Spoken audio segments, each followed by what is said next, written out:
So the first ones that I finished in this shop were for the three of them. And we talked a little bit about wood, run us through what wood's on the cabinet right here. The wood I have here is, these big blocks are mahogany. They're Honduran mahogany, and they'll be for guitar necks. I have Hawaiian koa back and sides right here. I have a little bit of beetle kill pine right here. And some rosewood head veneers here. Wow. Well, this will become rosewood head veneers. And what wood do you use for the head veneer? This is East Indian rosewood. Sometimes I'll use, most of the time, East Indian rosewood or different varieties of rosewood for the head. Every once in a long while, I might put a maple headstock on a maple guitar, but I haven't done that in years. It's usually a darker head. And what is your favorite combination of woods? I love that different wood combinations have different tonal characters, and you can play with the end result. If I had to choose one wood combination that I love the most, and I would be, first of all, a little sad because I'd miss everything else, but I would say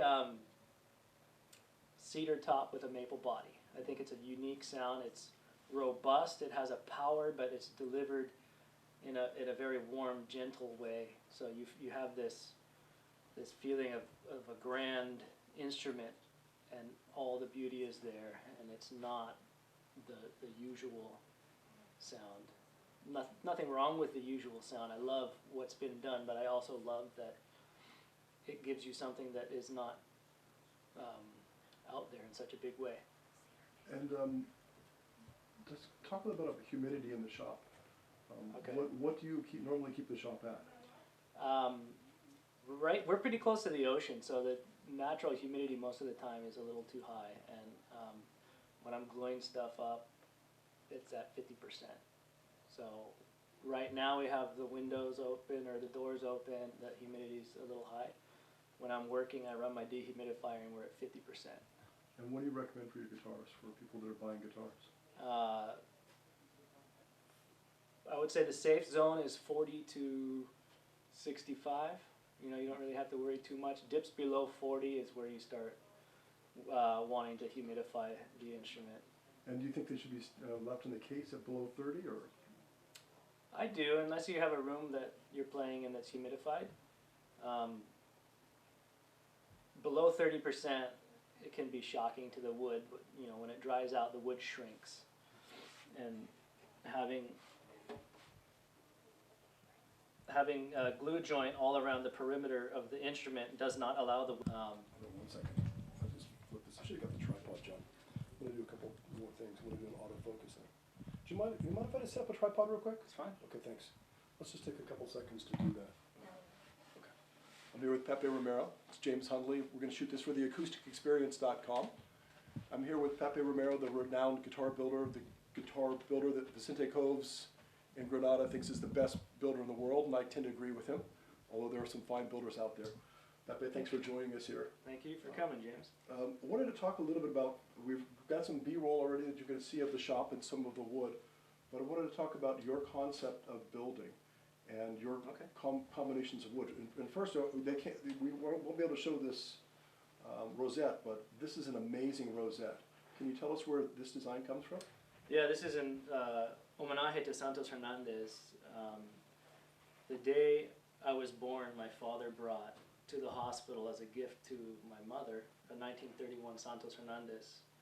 And he played the Bach Partita, the whole thing in the hospital, sort of brought me into the world with this Santos Hernandez. Wow. And had it around all my life, and this is the best rendition I could do of a copy of that rosette.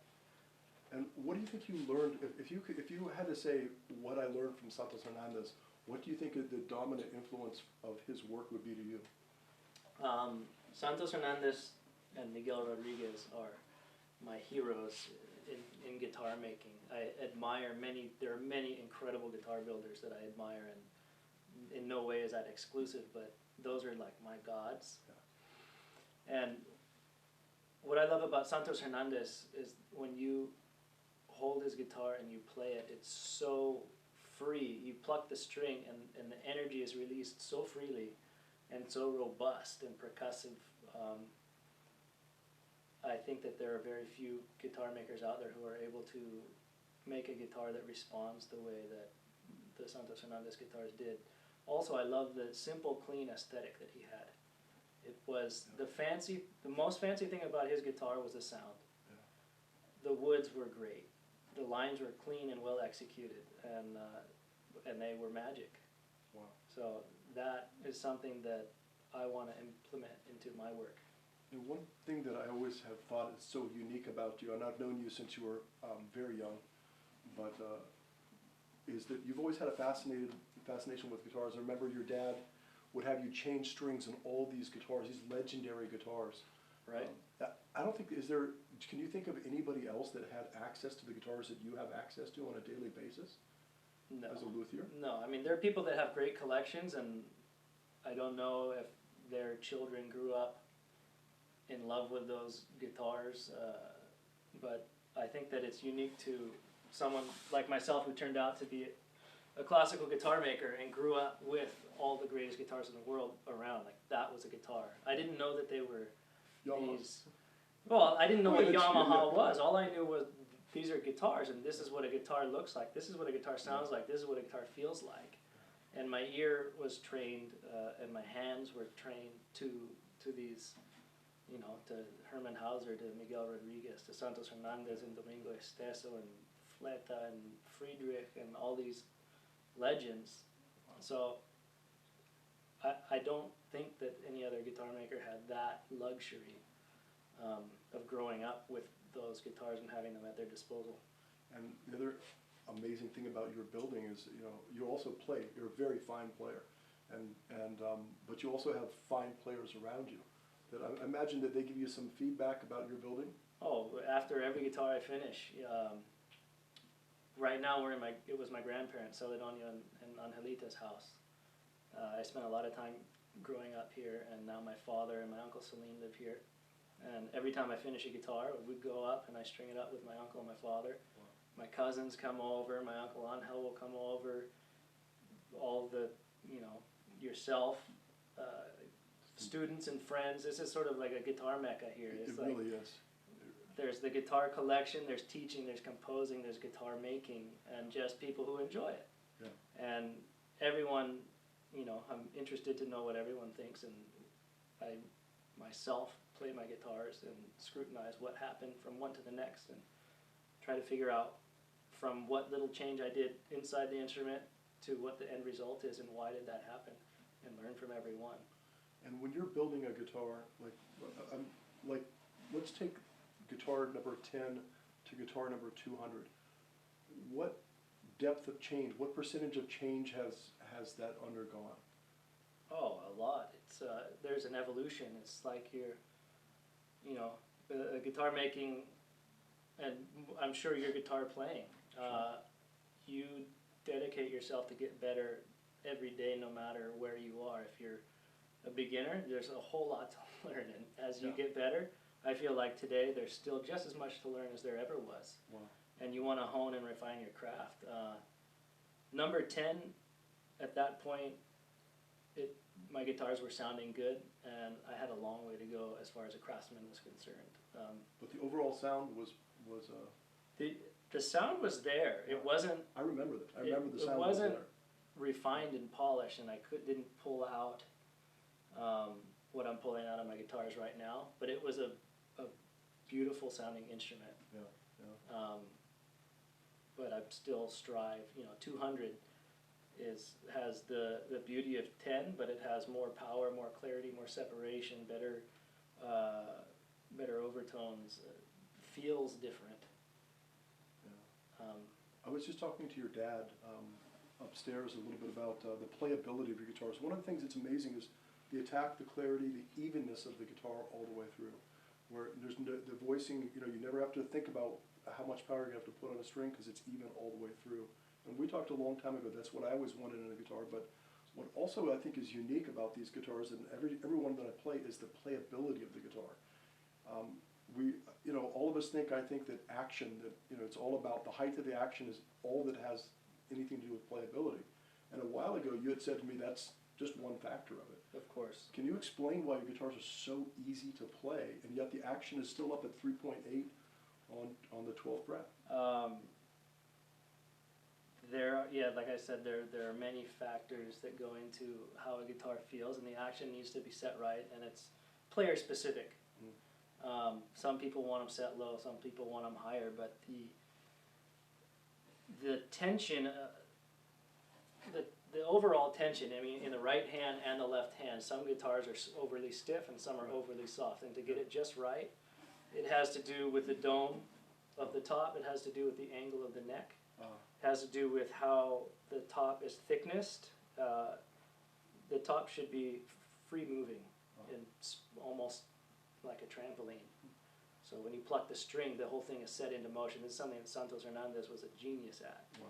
And when you have an instrument that itself is free and relaxed, it translates to an easier guitar to play. Its response when you pluck the string is quicker, so you can play faster and not lose the string as you're going.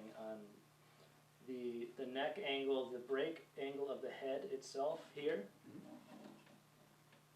too much or too little is going to change a little bit of that tension as well. Oh, wow. I like a pretty steep head angle.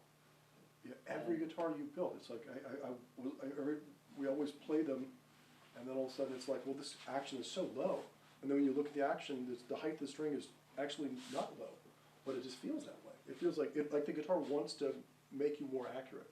That's what I think is amazing about it. I think the key is to build a guitar that is relaxed with itself. You have all these woods that have different curves and arches and angles, and they're all coming into each other, and you try and do that without forcing the wood to be a certain way. You want to build it so that those pieces can come together and they're not holding some tension, fighting to go back to the way that they want to be. It seems like that's what they will feel like. They feel like, the last thing I wanted to talk about was all of your guitars are light.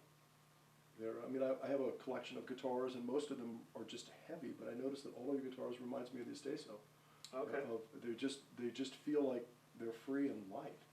It goes back to that feeling of wanting to build a guitar that is responsive, and when you pluck the string, I want everything set into motion. I want the top pumping, I want the back vibrating, I want even the head to be moving. Miguel Rodriguez also, if you hold his guitars and you play them, or someone else is playing them, and touch them anywhere, they're set into motion, they're alive all over the place. Wow. It's not necessarily building a thin instrument, but building it so that when you do pluck the string, that energy is transmitted over the entire instrument and set into motion. And also, besides sounding great, it feels good. I mean, you have this against your chest, and you fall in love with that. Yeah, and I love the plantilla. I like the whole shape of your guitars. Feels like it just belongs against you. Oh, thank you.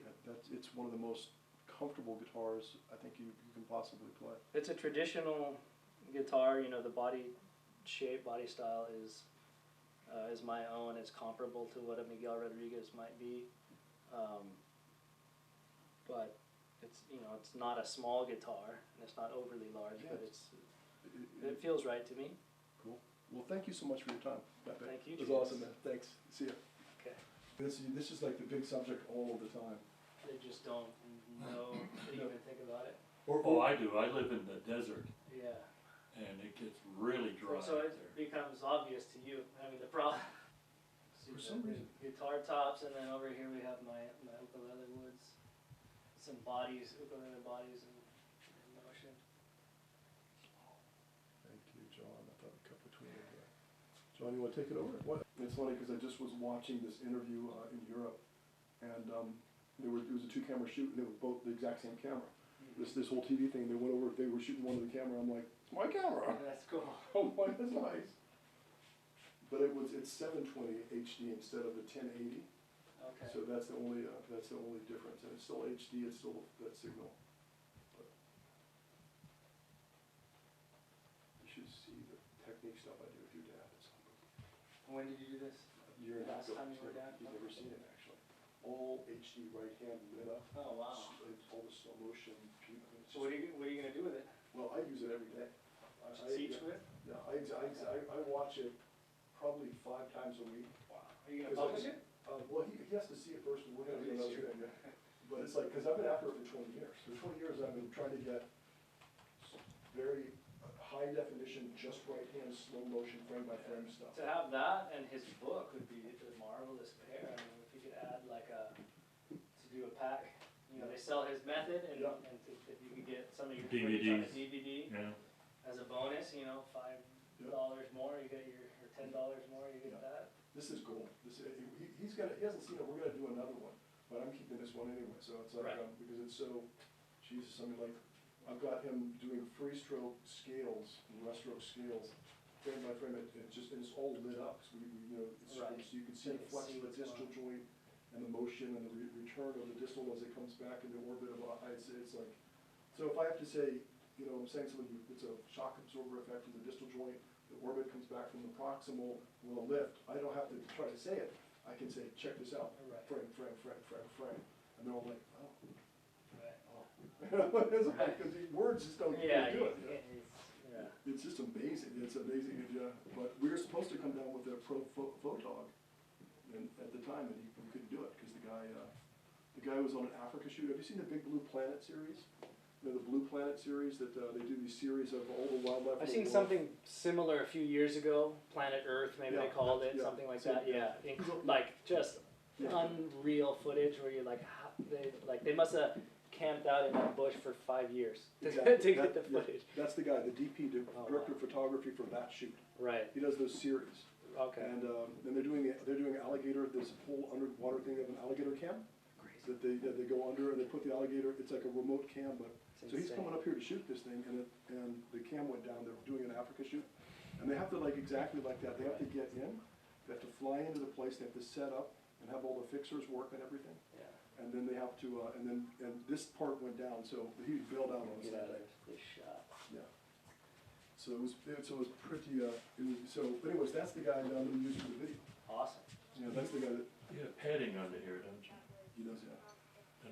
That's why it's jiggling so much. Oh, I see, yeah. Because this is not stable, it should have been on the floor, but that's all right. All right, so just as long as we get a shot on it, and I think we're pretty much ready to,